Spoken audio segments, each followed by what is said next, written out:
நம்முடைய பிதாவாகிய தேவனாலும் கர்த்தராகிய இயேசு கிறிஸ்துனாலும் உங்களுக்கு கிருபையும் சமாதானமும் உண்டாவதாக. இன்றைக்கி நம்ம என்ன தியானிக்க போகிறோன்னா, இன்றைக்கி உலகத்தில் அநேக கள்ள கிறிஸ்துகள், கள்ள தீர்க்க தரிசனங்கள், கள்ள சொப்பனங்கள் சொல்லி மக்களை ஏமாற்றுகிறாங்க.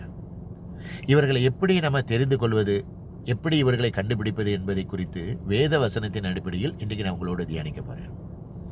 எரேமியா 23வது அதிகாரத்தில் வேதம் சொல்லியிருக்கிறது, சொப்பனம் கண்ட தீர்க்கதரிசி சொப்பனத்தை விவரிப்பானாக.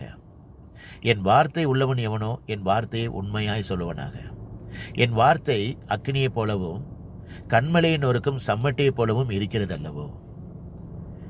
இந்த கள்ள தீர்க்கதரிசிகளுக்காக தான், கள்ள உபதேசங்களுக்காக தான் அப்போஸ்தலனாகிய பவுல் 1 கொரிந்தியர் 3வது அதிகாரத்தில் சொல்லியிருக்கிறாரு, போடப்பட்டிருக்கிற அஸ்திபாரத்தின் மேல் இயேசு கிறிஸ்து அல்லாமல் வேறு ஒரு அஸ்திபாரத்தை ஒருவனாலும் போடக்கூடாது. ஒருவன் அதன் மேல் வெள்ளி, பொன், வெளியேறப்பட்ட கல், மரம், புல், வைக்கோல் இவைகளை கட்டினால் அவனவனுடைய வேலைப்பாடு வெளியாகும். நாளானது அதை வெளிப்படுத்தும். அவனுடைய அது அக்கினியினாலே அவனவனுடைய வேலைகள் எத்தன்மை உள்ளது என்பதை அக்கினியினாலே அது பரிசோதிக்கப்படும். அதனால ஜாக்கிரதையாக இருங்க. இந்த உலகத்தில் அப்போஸ்தலனாகிய பவுலை தவிர வேற யாரும், அவர் பவுலுக்கு கிடைச்ச வெளிப்பாடுகளும் பவுலுக்கு கிடைச்ச தரிசனங்களும் இந்த உலகத்தில் யாருக்குமே கிடைச்சது கிடையாது. அவர் பரலோகத்துக்கு போயிட்டு வந்ததை ஒரு நாளும் பெருமை அடித்துக் கொள்ளவில்லை. தாம் பரதேசிக்கு போயிட்டு வந்ததை ஒரு நாள் அவர் தம்படிக்க, அதாவது பெருமை அடிக்கவில்லை. அவர் எதுவுமே பற்றி அமைதியாக தாழ்மையாக இருந்தார் அப்போஸ்தலனாகிய பவுல். இயேசு கிறிஸ்து எடுத்துக்கோங்க, லூக்கா 2வது அதிகாரத்திலே 3வது அதிகாரத்தில் வேதம் சொல்லி இருக்கிறது, 12வது வயதிலே இயேசு கிறிஸ்து வேத வசனங்களே நன்றாக தெரிந்தவராக இருந்தார். இயேசு கிறிஸ்து தன்னுடைய முதல் பிரசங்கத்தை பிரசங்கம் பண்ணுவதற்கு 18 ஆண்டுகள் வெயிட் பண்ணி தங்களை ஆயத்தப்படுத்தி விட்டு முதல் பிரசங்கத்தை ஆரம்பித்தார். அப்போஸ்தலனாகிய பவுலை பற்றி அப்போஸ்தலர் 22வது அதிகாரத்தில் சொல்லியிருக்கிறது, அப்போஸ்தலனாகிய பவுல் பற்றி வேதம் சொல்லியிருக்கிறது, நான் யூதன், சிலிசியா நாட்டிலுள்ள தர்சியுன் பட்டணத்தில் பிறந்தவன், கமாலியா பாதத்தருகளை வளர்ந்தவன், வேத பிரமாணத்தினால் நான் போதிக்கப்பட்டவன். நீங்கள் எப்படி தேவனுக்காக வைராக்கியம் உள்ளவர்களாக இருக்கிறீர்களோ அதே மாதிரி நானும் வைராக்கியமாக உள்ளவனாக இருக்கிறேன்னு சொல்லி அப்போஸ்தலனாகிய பவுலை பற்றி அப்போஸ்தலர் 22வது அதிகாரத்தில் சொல்லியிருக்கிறது. இன்னைக்கு சபையில் நூதன சீசர்கள் அதிகமாகிட்டது. நல்ல எச்சரிக்கையாக இருங்க. நூதன சீசர்களை சபையில் உள்ள வராதபடி பார்த்துக்கொள்ளுங்க.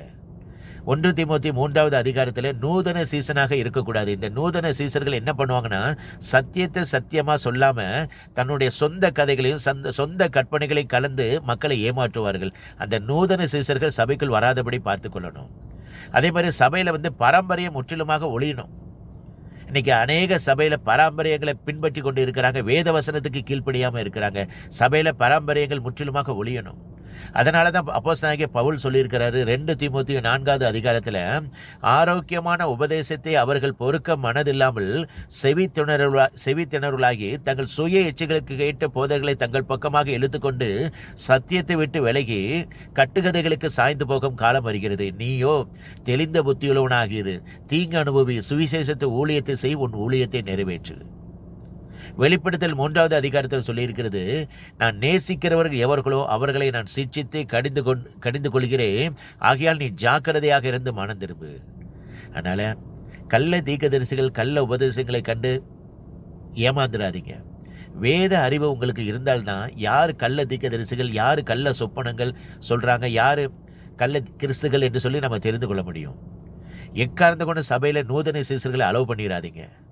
சபையில பாரம்பரியத்தை முற்றிலுமாக ஒழித்துவிட்டு வேத வசனத்துக்கு கீழ்ப்படிந்து நடங்க. கடைசி காலத்தில் இருக்கிறோம். உங்கள் பாவத்தை விட்டு மனம் திரும்புங்க.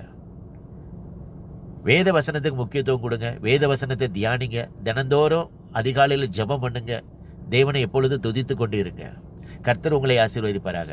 இந்த உலகத்தில் உண்மையான ஒரே ஒரு தெய்வம் இயேசு கிறிஸ்து ஒருவர் மட்டுமே. இயேசு கிறிஸ்து சீக்கிரத்தில் வரப்போகிறார். உங்கள் பாவத்தை விட்டு மனம் திரும்புங்கள். பரலோக ராஜ்யம் சமீபத்திருக்கிறது. கர்த்தருக்கே மகிமை உண்டாவதாக. ஆமேன். அல்லேலூயா.